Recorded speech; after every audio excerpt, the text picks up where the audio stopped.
بسم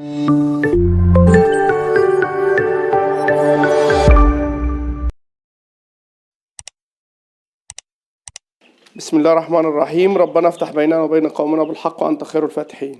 النهاردة هنعمل خلطة كويسة جدا للفراخ في السن ده سن 6 أيام.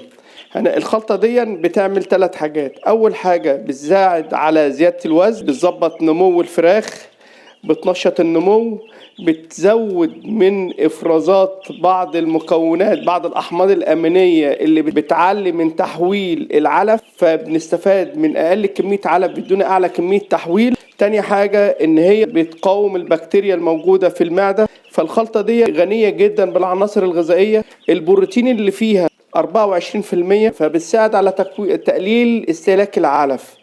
فيها عناصر غذائية مغنيسيوم وبوتاسيوم، العناصر اللي هي النادرة في مكونات العلف موجودة فيها. غنية جدا ببعض الأحماض الأمينية، ببعض الأحماض الدهنية، بتساعد جامد جدا في النمو وتنشيط انزيمات النمو. فالخلطة دي عبارة عن الحلبة دي حتى الرسول عليه الصلاة والسلام قال لو عرفتموها لو زمتموها بالذهب من قيمتها الغذائية وقيمتها العلاجية، لدرجة ان هي بتظبط الجهاز التنفسي، بتظبط الجهاز المعوي.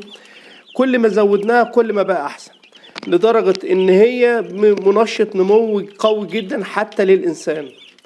فبنضيف الحلبة ده تقريبا 1.5 لتر.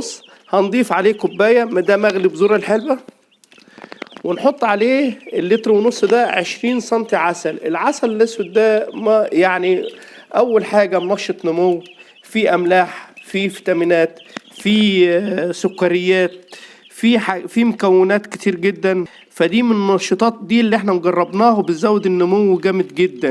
انتوا هتشوفوا مفعول السحر فيها. طبعا بالاضافه المفروض ان العسل ان احنا بنحطه بعد اي مضاد حيوي، واحنا مش هنحط مضادات حيويه هنا خالص. مش هنحط مضادات حيويه هنا خالص. ليه؟ لان احنا هنربي الدفعه دي ان شاء الله اورجانيك، ان شاء الله هنربيها اورجانيك. فالعسل مع الحلبة هيدونا نشاط كبير جدا للفراخ وحيوية، هيعمل غسيل كلوي، هيعمل منشط للكبد.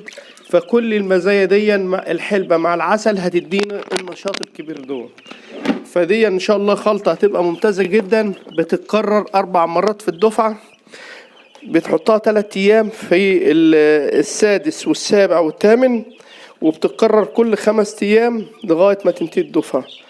والله الموفق.